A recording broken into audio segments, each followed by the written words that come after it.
from the American Academy of Pediatrics. Food fights. We've all had them, and sometimes it's tempting to give up. But teaching our kids healthy eating habits is kind of our job, and it's an important one. As it turns out, sometimes our parenting style can set us up for failure or success. Having that idea of routine and continuing that as your child grows up and even as they become teenagers can just be a game changer in how they eat, what they eat, the ability to use hunger cues, and everything. Welcome to Healthy Children, the podcast for parents from the American Academy of Pediatrics. I'm Dr. Edith Bracho-Sanchez. I am a pediatrician and a mama figuring it out. This is a judgment-free space where all questions are good questions, and the answers will hopefully be even better. Let's get started. Today, I'm talking with Dr. Natalie Muth about kids' relationship with food. Dr. Muth is a pediatrician and a registered dietitian, and because we're waking up to the need to be intentional about my child's relationship with food in our household, I've really been looking forward to this conversation. Natalie, welcome. Hello. Well, thank you very much. It's really a privilege to be here to talk with you today, Edith. Yeah. So Natalie, I was thinking as I was preparing for this, that food talk is really everywhere these days. Food talk and weight talk, I should say. They are really hard to escape. They're everywhere in the media. Food is also such a big part of our lives. So I thought we could start by having you define a quote unquote healthy relationship with food, because so many of us honestly didn't grow up with a healthy relationship with food or intentionally thinking about it. So paint a picture for us. What does that look like? To me, I believe a healthy relationship with food includes using most of the time hunger and fullness cues to help guide intake so we can really listen to our bodies, help our children to listen to their bodies, to help nourish their bodies to be strong and to be healthy. And it's most of the time making great choices that are really healthy for our body, but also allowing for other foods that maybe we consider to be not necessarily as healthy, but that we really love or enjoy eating, and having them be part of life and togetherness with eating. Also, a healthy relationship with food, I think it extends even beyond the food itself and what we're eating, but it's really broader. Food means so much to us culturally as we grow up with our families, memories. I mean, there's a lot associated with food and eating that's really important to be aware of and to keep as part of our lives, and also to be kind of balancing all of that with those hunger cues and what our body needs. And sometimes it can be quite challenging. And to your point, with all of the noise all around us, around food and weight and eating and just there's just so much. It can be pretty overwhelming for anyone, and most especially parents who are really trying hard to help their children to eat well and to have a healthy relationship with food. Yeah. You mentioned something that I learned as a pediatrician and then I observed in my own child, and it's that hunger cue and fullness relationship, right? I think kids, when they're very little early on, they really eat to fullness. They don't associate food with feelings or with other things the way that we do as adults, right? So they're sort of learning. And the hope, of course, is that as they learn that food can be associated with all these other things, that we're setting them up for success and to have a healthy relationship. Natalie, one thing that I think is also a little bit hard to escape for those of us who are parents and who engage on social media is different styles of parenting. And I say it this way because I really can't open my Instagram these days without being bombarded with responsive parenting and respectful parenting and all kinds of different ways that I should be parenting. So what I wanted to ask you is, can you take us back to the styles of parenting that were really established, that we have some evidence for, and what that may look like as we're having these interactions revolving around food in our home? So the ones that I'm thinking about are authoritative versus authoritarian or permissive parenting. What do those parenting styles look like around the relationship with food? First, I want to go back real quick to the hunger awareness because it ties really well, I think, into different parenting styles. Because there's studies that show around the age of 3 or so, the typical child kind of loses the ability to use those hunger cues for feelings of hunger and fullness, partly because of all the food noise around us, and some of it kind of very well-intended parenting approach, but we tend to get kids to eat and encourage kids to eat for lots of reasons. We want them to clean their plate. They're having food rewards for doing certain things. When they're around their friends, they're eating lots of things, even if they're not necessarily hungry. So there's just a lot going on that can kind of get in the way of a child being able to use hunger cues as they get older. And knowing that, there is pretty strong evidence and lots of studies that show there is an approach to parenting that does seem to be the most effective and helpful, especially around raising healthy eaters. And that's the idea of authoritative parenting. So authoritative parenting is when parents really provide some structure for kids and kind of an environment that supports good health, good nutrition, but then let the child to have some degree of decision or choices within that structure. So when it comes to eating, a great way to kind of describe that in a concept that's called the division of responsibility, as well as like responsive feeding. So I'll kind of tell you a little bit about both of those. So the division of responsibility is this idea that the parents or the caretakers decide what foods are offered, when and where. So really creating an environment that has access to lots of healthy, wholesome foods and trying to minimize like heavily processed, very sugary, lots of sodium type foods. So parents deciding what, they're also deciding when. So really having some structure around when meals and snacks happen. So having breakfast, lunch, dinner, pretty consistent routine for those. Having times for snacks. When my kids were younger, it was always like there was a 10 o'clock snack and a 2 p.m. snack. And they knew. So they're asking for food around those, outside of those times. Like, oh, the 10 o'clock snack is coming up. So grab some water, go play, and, come back for that.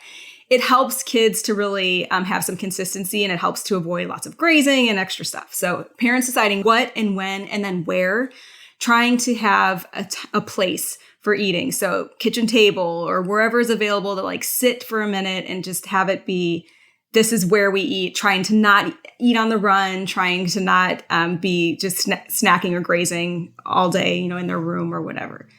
All this said, life happens. It's not always possible all the time, but most of the time, parents or caretakers are deciding the what, when, and where. And then the child decides what they're going to eat of what's offered and then how much they're going to eat. So that really helps a child to feel a little bit of sense of control, which goes a long way, and also to be able to listen to their body's cues for hunger and fullness. So that helps with that hunger awareness that we know that a lot of kids have lost by the time they're 3, but they can retain it for a lot longer with this division of responsibility, this authoritative parenting approach. Responsive feeding fits in there too. That's really, especially for like infants, using their cues to determine when they're hungry and then using their cues to decide when they're full. So not forcing a child to eat certain things, to clean their plate, or a baby to finish a bottle or anything like that, but really letting them listen to their body to know how much to eat.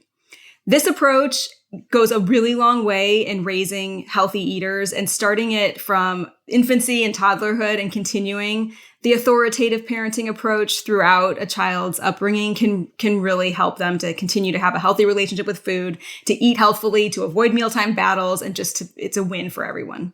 This authoritative parenting approach is in contrast to authoritarian. So an example of what might be authoritarian would be, and I, like a lot of us may have grown up with this and maybe into, but like clean your plate. You have to eat everything that's there. Mm-hmm. You're going to eat what I told you to eat. If you don't eat it now, you're going to eat it later, and you're not getting anything else again until you eat everything that's in front of you. So that would be more of like authoritarian. Permissive would be like, do whatever, eat whatever. If you'd rather have like chips instead of broccoli, then that's fine. Kind of whatever's available in the house is kind of always accessible, and not really taking the effort necessarily to try to structure the environment to support more of those healthy habits.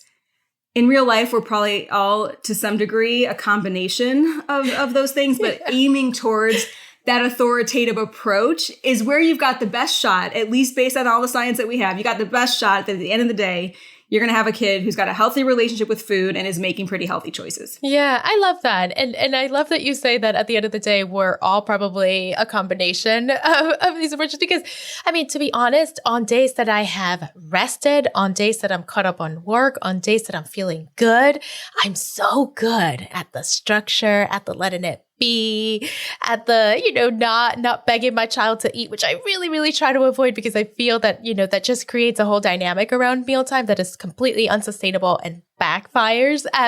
But there are days that, to be honest, I'm tired. My patience is not the same. And so we try our best to really follow what you just described in the authoritative approach, which is really the structure, and then letting the child decide and remembering that, again, they know when they're full and they really, really can guide some of this. Even though to us, sometimes it feels like, well, they didn't eat enough, right? Yes. And they know when they're full if their hunger cues are not being overridden. And I say that just because there's a lot, like very highly processed foods, a lot of the sugary stuff that kids might have access to. It's actually hard sometimes to feel fullness from that or be hungry like right away, right again. So that goes to the point of the authoritative approach, is that the parents are setting the structure of really trying to have like wholesome foods and have stuff with fiber that helps kids feel full and stuff like that, but let the kids decide the portion size. Because to your point, absolutely, we know from a lot of studies that parents tend to think that kids need actually a lot larger portion sizes than they actually do. I know. So keeping that in mind, we might think they didn't eat enough, but for what their little bodies need, they really did. So rolling with it to most of the time is great. Certainly, if a child is having a lot of growth concerns or they're having really slow weight gain or something that's been noticed at the pediatrician's office or something, then having that relationship with the pediatrician, getting it checked out, having a conversation about it can be really helpful to know, like, do we have reserve here? Is there something going on? Do we need to be looking into potentially something else? Yeah. Otherwise, for most of the kids, 95% plus, authoritative parenting, this division of responsibility, roll with it. It's life-changing in a really positive way once you feel okay about sometimes your kid might go to bed hungry because they refused to eat what you offered them and you didn't cater to it. Yeah. But they learn quickly that they need, a hungry kid will eat. So they learn pretty quickly, like, oh, I guess I'm going to need to eat now because I'm not going to get that other snacky thing that I wanted, that I used to get. Yeah. They'll eat a lot for breakfast. That happened in our household. Exactly. For sure. Let me ask you, Natalie, a little bit about language, right? We're talking about allowing kids to decide on portion sizes, but in the day-to-day, again, real life, as things are playing out in our homes, how do you recommend that we talk about things? For example, I'll give you an example. My child loves popsicles. And, I will say, we're having dinner first. I really try not to say, if you eat your dinner, you can have your popsicle. I try to give that structure that you mentioned. We're having dinner first. And then sure enough, he eats his dinner and then he remembers, I want my popsicle now. And then he wants another popsicle. And my instinct is to say, it's too much sugar. Do you ever, in this effort to create a positive relationship with food, right? A healthy relationship with food, what is the language that you recommend we use, right? If I want to avoid saying it's too much sugar, what can we use instead, Natalie? Yeah, so there's a few really great points, I think, to make from the example that you gave. So one is around the idea of like food reward versus the dessert built in, and just knowing like, okay, we have desserts a couple times a week, or popsicle happens, after dinner, rather than eat your dinner to get the popsicle. Right. The language that you gave as the example of saying like the popsicle happens after dinner is great. That's what I would recommend to do. It helps to just have dessert is something that can be part of a meal. maybe it's planned some days per week versus all the time, however your family prefers to do it. But separating the popsicle from like a reward to eat the popsicle, really helpful. Having a routine or a plan for when the dessert happens that's already kind of built in also can be really helpful. Having only the amount of dessert available that you want the child to be able to have access to eat can also be really helpful. So for example, if there's 5 of you in the family, 5 of you are going to eat popsicles, there's only 5 popsicles to be had. We don't have leftovers. We're not storing it in the house. Or as far as your child's concerned, depending how old they are, I don't really recommend like hiding and sneaking stuff around too much because kids are smart about that. Yeah. But if you only keep in the house like what you want them to actually have at that dessert, it helps to take away like them wanting more and more of a dessert, because that's often what will happen, whether they're hungry or not, because it tastes good and that's how our brains work. I think that it is okay for kids to learn about sugar and to learn that sugar is something that we might like to have and it's okay to have sometimes, but it's something that we don't want to be having all the time to help our body to be healthy and to be strong. I don't think we need to do eliminations or like we don't need to necessarily be counting every gram of sugar depending on the child's age and kind of where they're at and what kind of relationship they have with that idea and food and stuff. But I don't think it's bad to necessarily help them learn, even when they're fairly young, about sugar is something that we try to not have too much of to help keep our body healthy, but to not be so restrictive that it's never available or that we make it just like really always negative about it, because then that can start to be internalized a little bit and take away from the healthy relationship with food. Yeah. Not to mention that the first birthday party they go to, they're probably going to lose their mind if they've never been exposed to a little bit at home, right? That's true. And that studies have shown that to be the case. If we're too restrictive, so that can kind of go to a little bit to the authoritarian approach. Like if we're too restrictive, if we say we can never have desserts, if we never have sugar, what often will happen is then when a child is exposed to it, they might just go a little crazy. And if that happens, I would suggest, as far as like language and things go, not to necessarily like make a big deal about it or shame them or anything like that. It just is. And it happened. And we can remind kids, and even 3 years old, they can start to learn, like, is your tummy full? Like, what is your tummy telling you? Are you hungry? Are you full? And slowing down can also be very helpful. If we help a child to slow down, it can take 20 minutes to feel full. So if we help them slow down, they might feel full while they're still savoring that dessert, versus if they just are like, going really fast, eating it, they're more likely to overeat it potentially. Yeah, I love that. Is your tummy full? My toddler has started to say, will my tummy hurt? If I say it's too much sugar, he just says, will my tummy hurt? And I'll just be like, yeah, baby. But I like that language of, is your tummy full? Let's slow down. And I think there's skills that apply later on in life as well, right? I can't tell you the number of times I'm rushing, I'm working, I'm eating in front of a screen to finish something at work, which I really try not to do, but it happens. So I think hopefully if we're setting them up for success early on in life, it totally applies later as well. It does. 100%.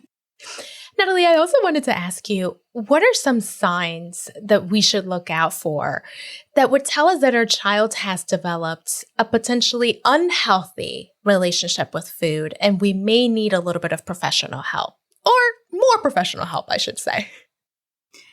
Yeah. So signs, especially as we're talking about younger kids, but any kid, anytime that a child says anything about their body in a negative way, I think we should be really keying into that. So like, oh, I'm going to get fat, or I feel fat, or somebody else, remarking about somebody else's body, or if I eat that, I'm going to gain too much weight, or something like that comes up. And it can come up in different words with a younger child, but you can kind of get a sense of it.